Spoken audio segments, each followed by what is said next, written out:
आज हम आपको प्रभु यीशु मसीह के दास के जीवन की एक ऐसी अद्भुत गवाही सुनाने जा रहे हैं ये सुनकर मसीह विरोधियों की भी आंखों में सचमुच आंसू आ गए। जब आप उस गवाही को सुनोगे तो प्रभु यीशु मसीह आप सभी से बातचीत करेंगे, इसलिए आप सभी उस गवाही को पूरा जरूर सुने। आप सभी उस गवाही को सुन सकते हैं। जब ये चर्च मैंने शुरू की थी 2007 में, 2004 में प्रभु में आया, 7 में चर्च शुरू की। आप जानते तब क्या हुआ? मसीह में आने के कारण मेरी फैमिली पहले से मेरे खिलाफ थी।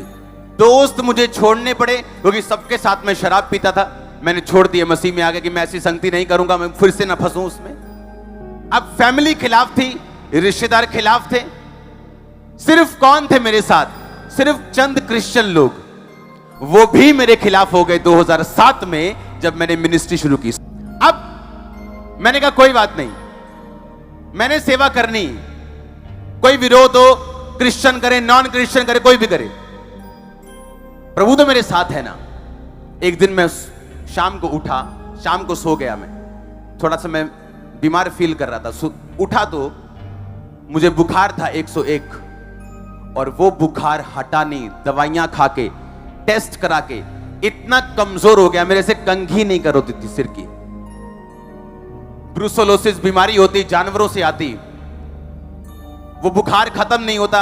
जब मैंने वो आर्टिकल पढ़ा तो मुझे लगा कि मैं मर चुका हूं, मैं मर गया हूं, अब खत्म होगी मेरी लाइफ। और मैं प्रभु के सामने बैठा हूं जैसे कोई फुलिश, कोई मूर्ख, कोई धोखा खाया हुआ बेवकूफ इंसान होता है, वैसे कि मैंने घर वाले छोड़ दिए यीशु मसीह के कारण, फिर मैंने दोस्त छोड़ दिए यीशु मसीह के कारण। फिर जब मैं सेवा में आया तो जो मेरे 2-4 क्रिश्चियन थे, मेरे भाई बंधु, वो भी विरोधी हो गए मेरे।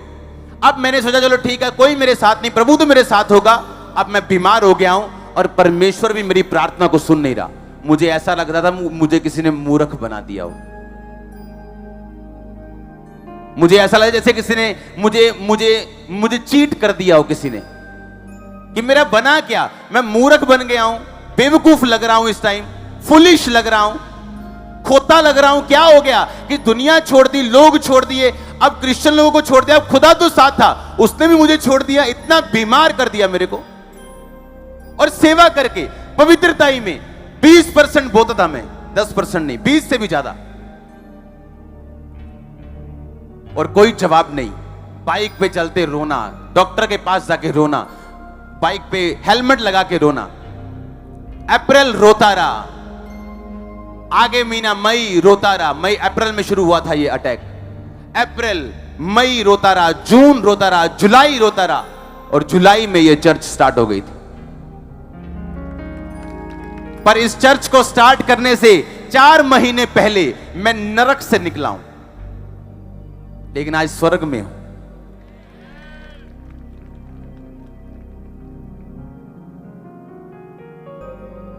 और मेरी पहली बड़ी मीटिंग में हनेरी आ गई थी, और लोग बोलते देखिया अदा पहला क्या शैतान वालों चर्च आ गई ना नेरी, चाकते तंबू।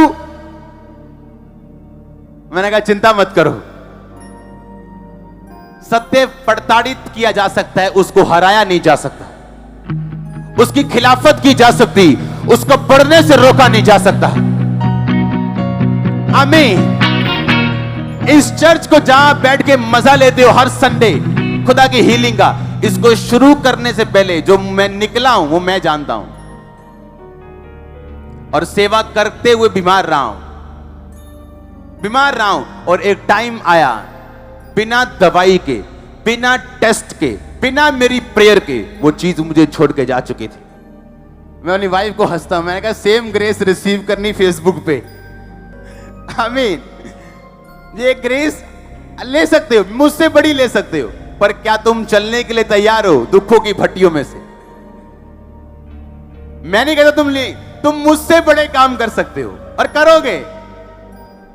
बाप चाहता उसके बच्चे उससे बड़े करें, आप करो यीशु मसीह के नाम में मुझसे बड़े काम। पर क्या आप तैयार हो इनसे निकलने के लिए? आपके पास कोई नहीं होगा और खुदा भी आपकी बात नहीं सुनेगा, तब मुझे बताना चाहिए कि नहीं। ऐसे शुरू हुआ ये चर्च। तो जब तुम नाना प्रकार की परीक्षाओं में पढ़ो तो इसको आनंद की बात समझो। उधर शैतान ने अपना बेस्ट थप्पड़ लगाना मेरे को, और मैंने ढेरी हो जाना सोमवार मंगलवार। जब वीरवार आना प्रार्थना का दिन, मैंने तैयार होकर एक बेस्ट थप्पड़ लगाना शैतान को, आजा भी तू सोमवार लगाएगा, मंगलवार लगाएगा, बुधवार लगाएगा, मैं तेरे को वीरवार ऐसा मारूंगा तेरे रख के। शैतान कभी बेचारों से डरता नहीं, बेचारों की कोई कद्र नहीं उसके पास। वो आपके एक मारे, तैयार करके मारो 10 उसके यीशु मसीह के नाम में। वो आपके बच्चे के ऊपर मारे, रखो रोजे 7 और भगाओ उसको यीशु मसीह के नाम में। और 10 बीमारों के नाम लिख लो, आपके एक मेंबर को वो बीमार करे, 10 बीमारों के नाम लेके मारो शैतान को जूते, 11 से जाएगा वो। हालेलुया। मैं जानता हूं परमेश्वर ने किस रीति से मुझे दाऊद कहता जब मैं शेर के सामने था खुदा ने मुझे बचाया, मैंने शेर को मार दिया। मैं भालू के सामने था, खुदा ने मुझे बचाया, मैंने भालू को मार दिया। अब इस गोलियत को भी मैं मार दूंगा। परमेश्वर आपको ग्रेटनेस में कैसे लेके जाएगा अगर आपने शेर भालू नहीं मारे तो। जब शेर भालू सामने आते हैं तो वो मौत होती जो सामने आती। आपको लगता ले भी मैं तो खुदा दियां वड्डियां वड्डियां गल्लां करने लगे, चर्च शुरू करने लगा ही, मैं तो मर चला, मैं तो फिनिश हो गया हूं, क्या करूंगा अभी। जब आप फिनिश हो जाते हैं अपने दिल में, खुदा कहता तेरी काउंटिंग अभी स्टार्ट हुई। मैंने तो अभी शुरू भी नहीं किया, खामरा चर्च तो अभी शुरू हुई है, ये बड़ी थोड़ी है अभी, ये तो शुरू हुई है। सोचो अभी शुरू हुई है, अभी हम प्रैक्टिस कर रहे हैं चर्च के, चर्च थोड़ी कर रहे हैं अभी प्रैक्टिस चल रही है। सोचो अगर प्रैक्टिस 1 लाख लोगों में, तो असली वाला शो कितने लोगों में होगा। हमें और परमेश्वर मुझे दिखा रहा था सिर्फ गुरदासपुर चर्च नहीं, ये चर्च ब्रांचेस फ्लड की तरह आने वाली, ये बाढ़ की तरह आने वाली। आप इमेजिन करो चर्च का पहला संडे है गुरदासपुर और लोग तंबुओं में बैठे हैं, और यहां भी फुल है, सेक्शंस, ओवरफ्लोज।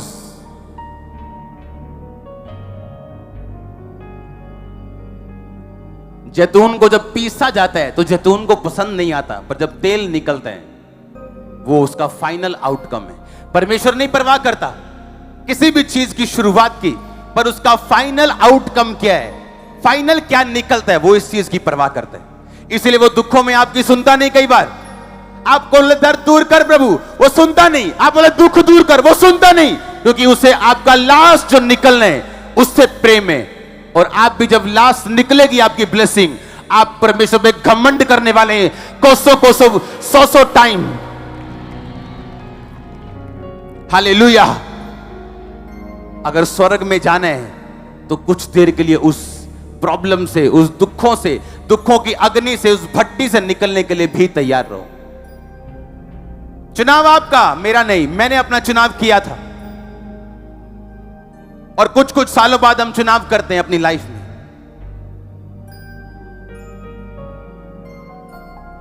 आज तो एक वीजा ना लगे, बोलते हम चर्च नहीं जाएंगे, वीजा नहीं लगा, तो परमेश्वर तुम्हें मिस नहीं करेगा। उसने कुछ करना नहीं है तुम्हारे लिए, कहता मैं कर चुका हूं, इट इज फिनिश्ड, सब पूरा हुआ। आज थोड़ा सा दुख आए कलीसिया को तो देखने वाले होते हैं उनकी शक्लें।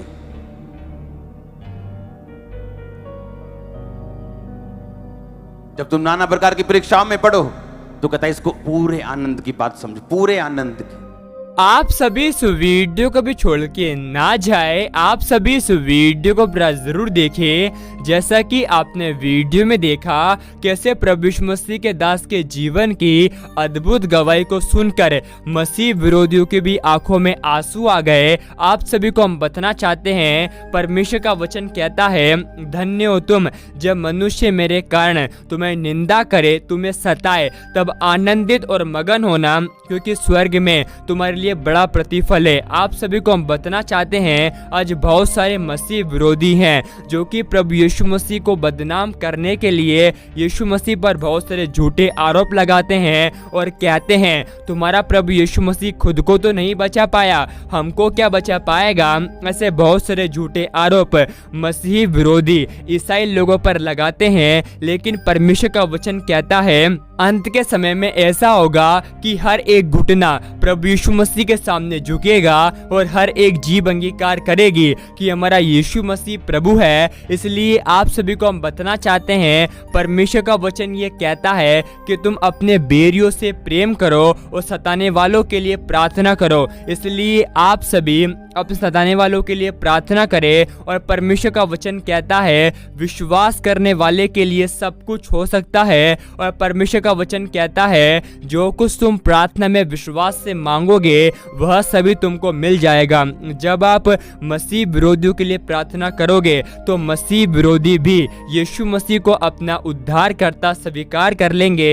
ये कब होगा? ये तब होगा जब आप मसीह विरोधियों के लिए बोझ के साथ प्रार्थना करेंगे, क्योंकि परमेश्वर का वचन कहता है हमारे परमेश्वर की इच्छा यह है कि कोई भी नरक में ना जाए, लेकिन हर एक व्यक्ति अनंत जीवन को और बहुतायत के जीवन को प्राप्त करे। क्योंकि हमारा प्रभु यीशु मसीह इस संसार में धर्मियों को बचाने के लिए नहीं, लेकिन पापियों का उद्धार करने के लिए आया है। आप सभी इस गवाही को सुनकर क्या कहेंगे? आप हमें कमेंट में ज़रूर बताएं। आप सभी हमारे YouTube चैनल को सब्सक्राइब कर ले। क्या पता एक प्रभु यीशु मसीह का वचन आपकी पूरी जिंदगी को ही बदल दे। और परमेश्वर का वचन कहता है तुम जाओ और सारे जगत के लोगों को प्रभु यीशु मसीह के बारे में बताओ, पिता पुत्र पवित्र आत्मा के नाम से उन्हें बपतिस्मा दो, और देखो जगत के अंत तक सदियों में तुम्हारे साथ रहूंगा। इसलिए आप सभी, परमेश्वर का वचन कहता है परमेश्वर ने हमें भय की नहीं वरन सामर्थ की आत्मा दी है। इसलिए आप सभी मसीह विरोधियों से डरे नहीं, लेकिन आप उनके लिए प्रार्थना करें। हम आपसे बार बार इसलिए बातें कह रहे हैं क्योंकि परमेश्वर की इच्छा नहीं है कि हम अपने सताने वालों को भी सताएं, लेकिन परमेश्वर ये चाहता है हर एक व्यक्ति अनंत जीवन को प्राप्त करे। आपको ये गवाही कैसे लगी? आप हमें कमेंट में जरूर बताएं। प्रभु यीशु मसीह आप सभी को बहुत आशीष दे।